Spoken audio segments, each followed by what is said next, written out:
Welcome to Mufti Muhammad Nadeem Hussaini official YouTube channel.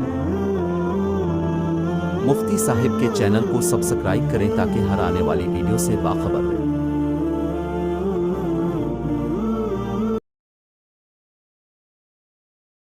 عن سراقة بن مالك رضي الله تعالى عنه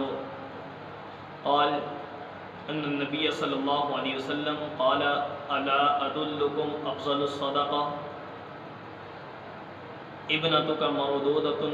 إليك ليس لها كاسب غيرك أو كما قال رسول الله صلی اللہ علیہ وسلم۔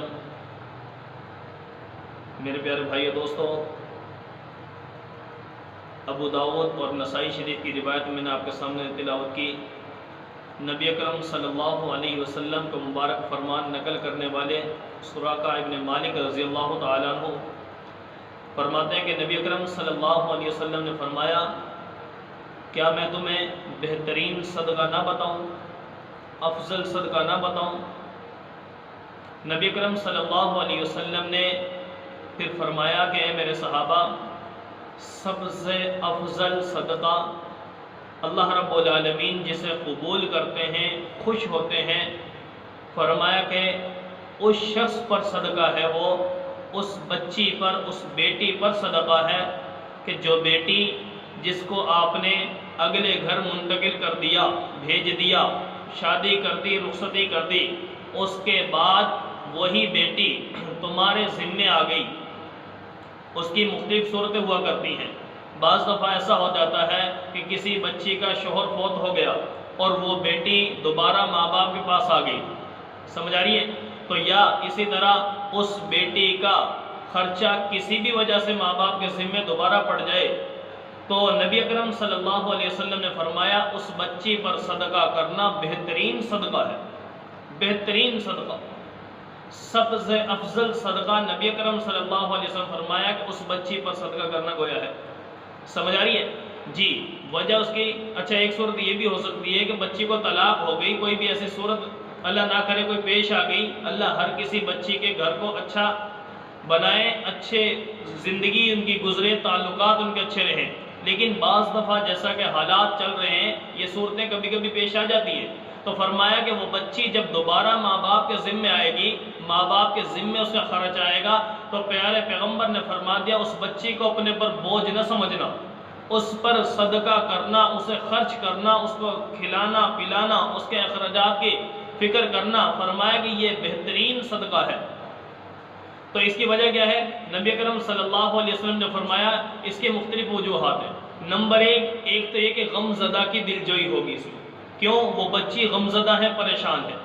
ظاہر ہے ماں باپ اگر اس کا آسرا بنیں گے، سہارا بنیں گے، اس کا ساتھ دیں گے تو یہ بہترین صدقہ اس وجہ سے بھی ہے۔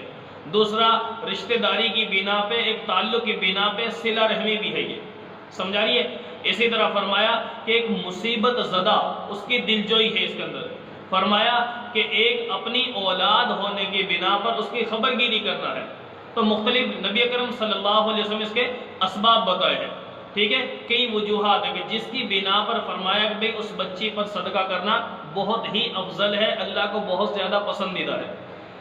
اچھا، یہ وجہ جو ذکر فرمائی ہے نبی اکرم صلی اللہ علیہ وسلم نے کہ بھئی یہ وجوہات پیش آ جاتی ہیں تو اس کے اوپر صدقہ گویا ثواب زیادہ ملے گا۔ کیوں فرمایا؟ وجہ اس کی یہ ہے کہ جب بچی اپنے ماں باپ کے پاس ہے،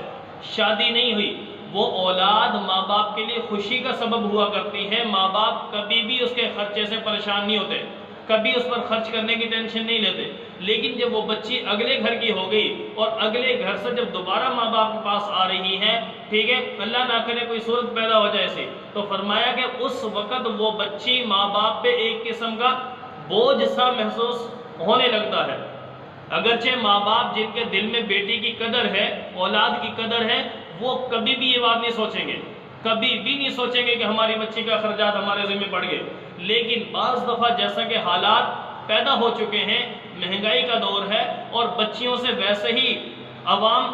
بیزاری کا اظہار کر رہی ہے، ٹھیک ہے، تو ان چیزوں کے ہوتے ہوئے لا محالہ یہ چیز شیطان دل میں ڈال سکتا ہے۔ تو پیارے پیغمبر نے فرمایا ایسی صورت کبھی پیش آ بھی جائے تو پریشان ہونے کی ضرورت نہیں ہے، بلکہ خوشی کے ساتھ اس بچی کے اوپر خرچ کرنا، اس بچی کے اخراجات کا خیال رکھنا، بلکہ اس بچی کو کسی چیز کا مطالبہ کرنے کی بھی اس کی ہمت نہ ہونی چاہیے، بلکہ ہم خود بخود اس کا خیال کریں۔ اللہ رب العالمین سے دعا ہے کہ اللہ تعالیٰ ہر کسی کی بچیوں کو اچھے اور بہترین رشتے نصیب فرمائے، اور ہر بچی اپنے گھر میں خوشحال رہے، اور اللہ تعالیٰ ہر مسلمان بہن بیٹے کی قدر نصیب فرمائے۔